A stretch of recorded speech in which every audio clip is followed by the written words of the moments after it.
Hey, this is going to be the DM deep dive for time travel. How do you handle time travel in your games? Well, if you ask this question of most GMs or DMs, they'll say, I don't.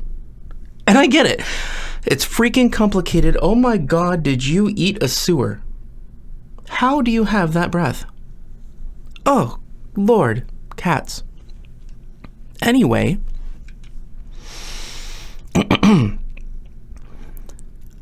time travel is freaking complicated and can be very frustrating. There are time loops, paradoxes, power levels to worry about.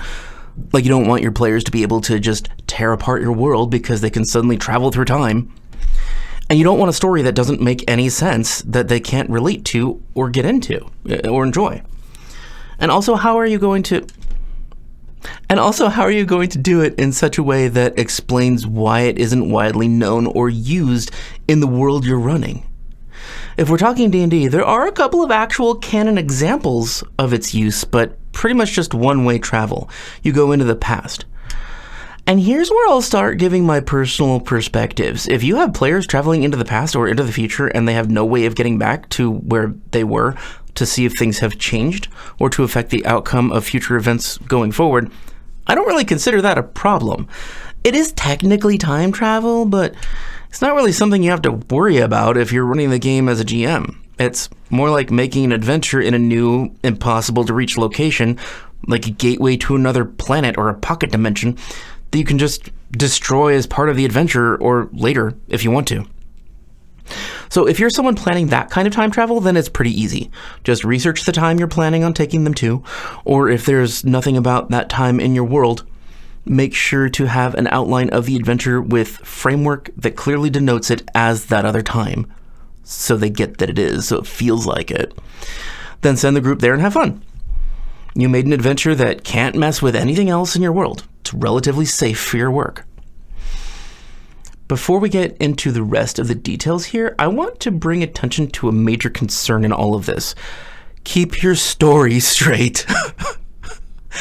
More than any other kind of adventure, you need to know what you're planning, what you've already said, and what you expect to say in the future about your adventure and about how time travel works for you as a whole. Take notes.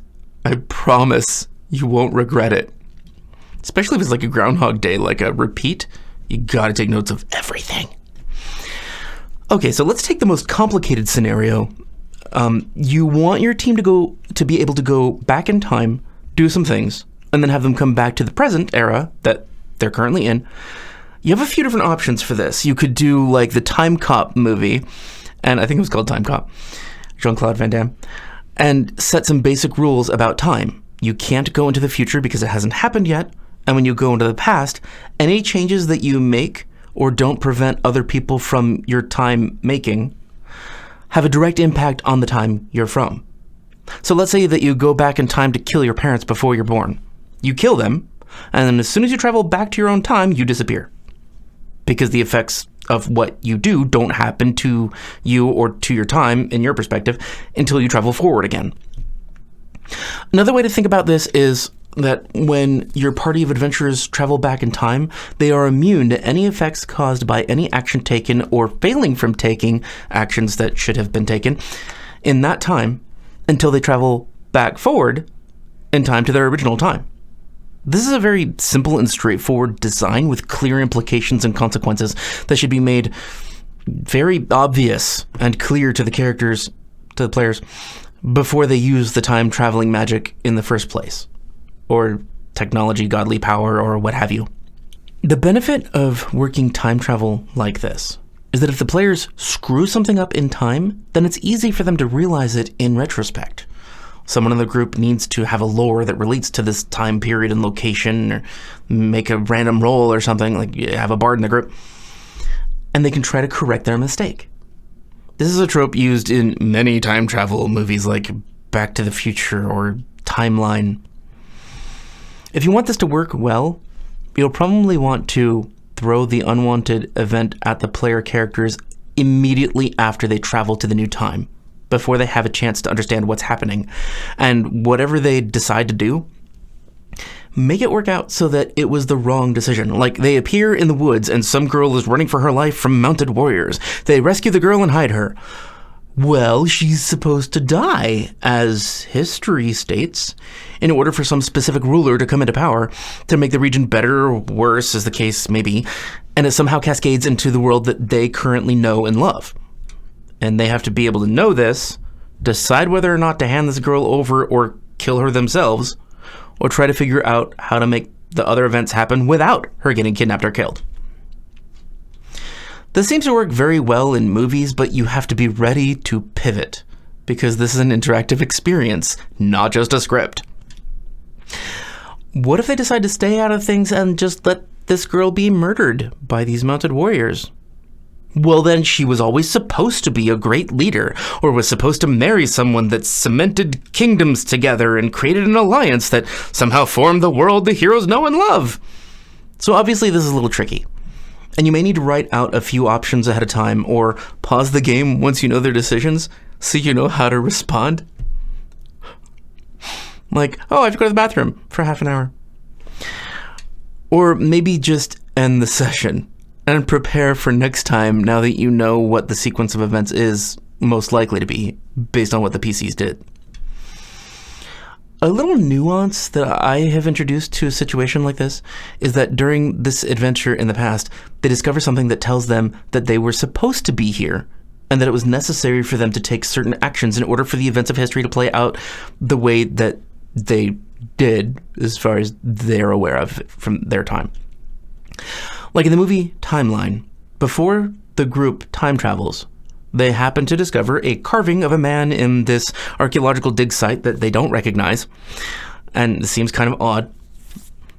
Then they go back in time, and events transpire that eventually point out to the main character that it was him, and that he had to go back in time to become part of history for himself to find the carving in the future, to come back in time to do some heroic things and marry the princess and save the world because he's a hero. Now, in my version of this situation, I didn't work it out with the player ahead of time, and it didn't occur to me until the last minute, while the combat was going on, that I could give him this revelation. So I passed the player a note in order to tell him that I was going to do this reveal and that I wanted him to play along if he was willing. He did. He was willing. It was caught off guard. It was a bit of a stiff delivery on his part because he wouldn't have really wanted that for his character and he didn't plan for it. And so it didn't feel very convincing to him or the other people at the table. It still worked for the story, totally, but it was hard to get into and accept. But learn from my mistake. If you are going to possibly do something like this, talk with one of your players ahead of time, or maybe even a couple if you get turned down by one or two of them, and plan this out so that it has the right feel of the delivery in the end. Now, something convenient in the world of fantasy that we play in is that we have deities and supernatural powers. I love this aspect. This often gives us convenient ins or even outs for time travel related adventures, or shenanigans. These NPCs are in many sources of media and could be anything from a dragon to a deity to a time elemental that has no constraints of time or place and is beholden to no person nor god. Such a person or creature is a great plot hook for a time warping quest. Or you could have the PCs find a time machine, use it, and once they do, they meet such an NPC in the streams of time. Like they screwed up and actually went to the end of time. And then the god of time shows up and he's like, what are you doing? No, you're supposed to be back here. And like just sends them to a specific time. Or maybe they've gone and fucked things up on a cosmic scale with their time travel malarkey. And a being of time comes and rescues them and sends them back where they came from. These are convenient tools that can sometimes feel forced, so it's important to pick a being that you know you can make a story for on the fly, or that you already have a personality for, or plan one of these things out ahead of time. For a frame of reference, you could use a person like Labalus Enereth, elven god of time in the Forgotten Realms. Mostly focuses on giving longevity or restoring stolen years. That's what that deity does. So you can read up on that deity and try to build like a persona for them. Or if you've seen Men in Black 3, the alien named Griffin from that movie, he's like a confusing misfit spouting random things about the future and the past and causality and possible futures. Or like something completely inhuman, like a giant flying watch that shimmers out of existence. In World of Warcraft, Chromie is a dragon that travels through time and can make entire scenes that are a repeat of a moment in time.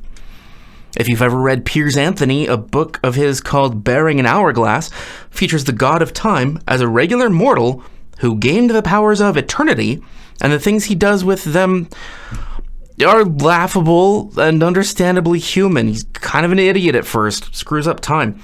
He also lives his life backwards in time, which is interesting. So each future day we experience is his past. So he knows nothing of the past from our perspective. I like that. Like how Merlin's magic worked from the Once and Future King. His magic was actually from our future because he lived backwards in time. That's how he knew the future. There are all sorts of things that you can do with a being who is supposed to have an eternal or cosmic power. They may be extremely relatable, or completely unrelatable, or even useless and helpless in some areas of life, like Griffin from Men in Black 3, kind of just lost. Like other people have to tell him what time stream he's in so he can actually take actions. Something I haven't touched on yet is future travel, going from our current time to a far future date.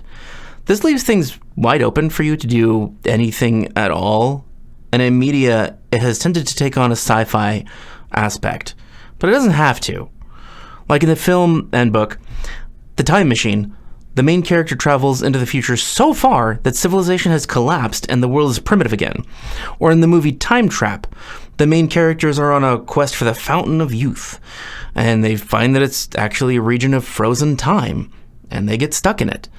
And they're catapulted thousands of years into the future where humanity has evolved and mutated and grown in unpredictable ways. There are a lot of options here, limitless options. But if your characters ever head back to their own time, it's likely that it will feel a little less amazing than the future you created for them. Although maybe it will encourage them to be activists and do everything they can to change the world for the better, or to inspire other people to change the world because of the great and terrible things they've witnessed. One little aspect to add. Clues. Making breadcrumbs of a time-based mystery can be enthralling to the right group. Like in Ravenloft, there's a Dark Lord who lives a century for every night that he lives in his mansion. He goes to sleep, century for him passes, he wakes up every day and goes back to sleep for every day for a century, and then finally after that 100 years is over, he can open the front doors again and have daylight. So anyway, you get foreshadowing before going there of symbols of a deity of time and tedium. This character had so much potential that I actually included him in my main town in my world. He's the prince now, because he was so much fun. So I have a mild fascination with time travel in RPGs and fantasy, as it's something not often explored, and there's a lot of freedom involved. If you have any questions or want help brainstorming how to include time travel into your games, hit me up wherever you like. YouTube, Patreon, Discord, Twitter, whatever. The Discord link is in the About tab in YouTube. And if you've run a game that involved time travel in some way, let us know how you did it. I want to hear what all the possible options are, because this is crazy weird. And also, specifically let me know if you played the 5e adventure that has the time portal in it, and what you did when you went through it. Because it's supposed to take you to ancient Netheril, where the limits on magic were completely different. Like, there was no limit of 9th level spells. Karsus's Folly was part of that time period, where he tried to kill Mistra. Anyway, I'm apparently a little bit of a lore nerd. Thank you for joining me. I appreciate you, and thanks for watching.